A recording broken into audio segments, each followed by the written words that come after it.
Hello friends, આજે આપણે એકદમ યુનિક રેસીપી બનાવીશું. લેફ્ટ ઓવર રોટી કે ભાખરીમાંથી આપણે રેસીપી બનાવીશું. તો સાંજની મારે ભાખરી વધી તો સવારે બ્રેકફાસ્ટમાં મેં બનાવી હતી. તો આ રીતે મેં એના પીસ કરી લીધા ભાખરીના. તમે નાના કે મોટા કોઈ પણ પસંદના પીસ કરી શકો છો. હવે એક પેન લીધું, એમાં ઓઇલ મૂક્યું. ઓઇલ હીટ થયું એટલે જીરું, રાઈ સાથે લીલા મરચાં અને લીમડો એડ કર્યો.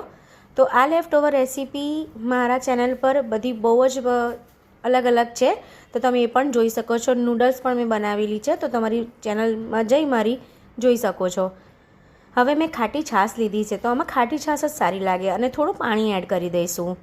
તો દહીં હોય તો એ પણ ચાલે. તો મેં દહીંની છાશ બનાવી અને પછી લીધી. હવે હળદર, મરચું, ધાણા જીરું સાથે એકદમ થોડો એવો ગરમ મસાલો એડ કર્યો. અને મીઠું આ સ્ટેજ પર આપણે એડ નહીં કરવાનું, કારણ કે છાશ ફાટી જાય છે. તો સરસ રીતે બધા મસાલા આપણે મિક્સ કરી દેવાના છે. આ રીતે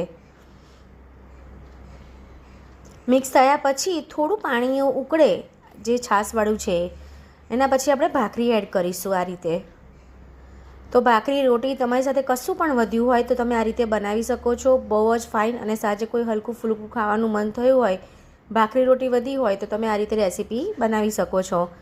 સાથે હવે મીઠું એડ કરી અને આપણે 1 થી 2 મિનિટ માટે રહેવા દઈશું. તો સરસ જો રેડી છે આપણી લેફ્ટ ઓવર રોટીમાંથી સરસ એવી વઘારેલી ભાખરી, જે દહીંમાં કે છાશમાં ખાટી ભાખરી પણ બોલી શકાય છે, તમે જે કહો એ. તો અમારા ગુજરાતી લોકો તો આ બનાવે છે અવશ્ય, એટલા માટે મેં તમારી સાથે રેસીપી શેર કરી. બધા અલગ અલગ રીતે બનાવતા હોય છે ફ્રેન્ડ્સ. તો આ રીતે આપણી લેફ્ટ ઓવર ભાખરીમાંથી રેસીપી રેડી છે. સાથે લાસ્ટમાં આપણે ધાણા એડ કરીશું. લુક્સમાં કેટલું ફાઇન લાગે છે, ખાવામાં એટલું ટેસ્ટી લાગે છે ફ્રેન્ડ્સ. જો મારી રેસીપી થોડી પણ ગમી હોય તો લાઇક, શેર અને સબસ્ક્રાઈબ જરૂરથી કરી લેજો. હા ફ્રેન્ડ્સ, તમે જો ન્યૂ હોય તો મારી ચેનલને તમે બેલ આઇકન સાથે સબસ્ક્રાઈબ પણ કરજો. તો સૌથી પહેલાં જો હું કોઈ પણ રેસીપી મૂકું તો તમને જોઈ શકાય. Thank you friends, thank you so much.